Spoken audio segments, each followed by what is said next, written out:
তো হ্যালো বন্ধুরা, কেমন আছো সবাই? আশা করছি সবাই ভালো আছো। Welcome to smart approach. তো দেখো, আজকে যে ভিডিওটা বানাচ্ছি এটা কিন্তু পার্ট টু, কারণ কি পার্ট ওয়ানটা আমি অলরেডি কালকে বানিয়ে দিয়েছিলাম এবং এটা হচ্ছে পার্ট টু। তো পার্ট ওয়ানে আমি তোমাদের শিখিয়েছিলাম যে এই ধরনের অঙ্ক তোমরা কীভাবে 1 সেকেন্ডের মধ্যে ডিল করবে।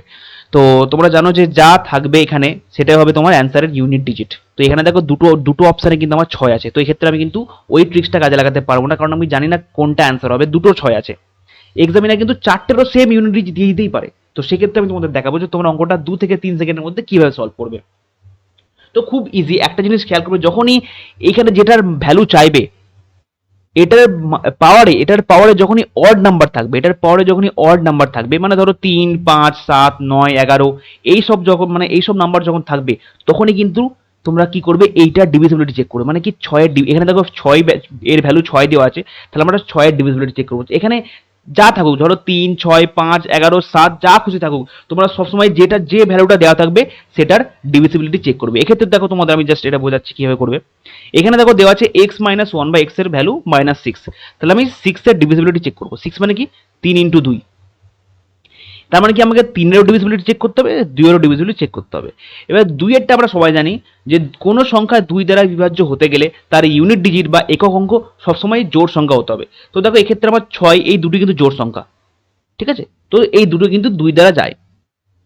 এবার আমি চেক করবো 3 দ্বারা। এবার 3-এর যে ডিভিজিবিলিটির রুলটা, 3-এর যে বিভাজ্যতার রুলটা অনেকে জানো না, আবার অনেকে জানো। তো যারা জানো না তারা ভালো করে দেখে নাও যে এই প্রত্যেকটা অঙ্ক, মানে যেটাকে বলে সাম অফ ডিজিট, প্রত্যেকটা অঙ্কের যোগফল সবসময় 3 দ্বারা বিভাজ্য হতে হবে, তবে সেই সংখ্যাটা 3 দ্বারা বিভাজ্য হবে। এখানে দেখো যে 8 আর 8 16, 8 আর 8 16, 16 আর 9 25, 25 আর 6 31, এখানে কত হচ্ছে 31। অঙ্কগুলির যোগফল কত হচ্ছে 31। তাহলে 31টা কি 3 দ্বারা যায়? 3 দ্বারা কিন্তু যায় না, তাহলে এটা কিন্তু হবে না। এবার এটা আমরা চেক করি।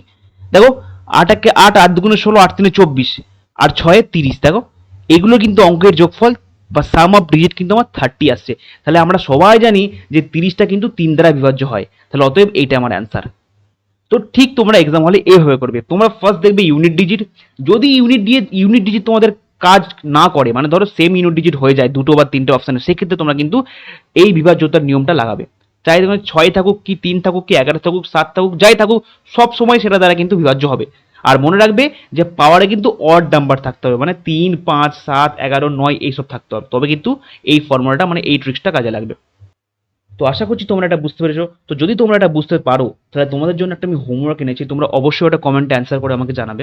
এই অঙ্কটা তোমরা কমেন্টে আমাকে অ্যান্সার করে জানাবে, অ্যান্ড আমি তোমাদের যেভাবে দেখালাম তোমরা কিন্তু সেইভাবেই সলভ করবে, মানে বিভাজ্যতার নিয়ম অথবা ডিভিজিবিলিটি রুল দিয়ে সলভ করবে। 6-এর ডিভিজিবিলিটি চেক করে তোমরা আমাকে অ্যান্সারটা বলবে কত হচ্ছে। তো থ্যাংক ইউ, দেখা হচ্ছে আবার একটা নতুন ভিডিওর সাথে। ততক্ষণ তোমরা নিজের খেয়াল রাখো, টেক কেয়ার, বাই বাই।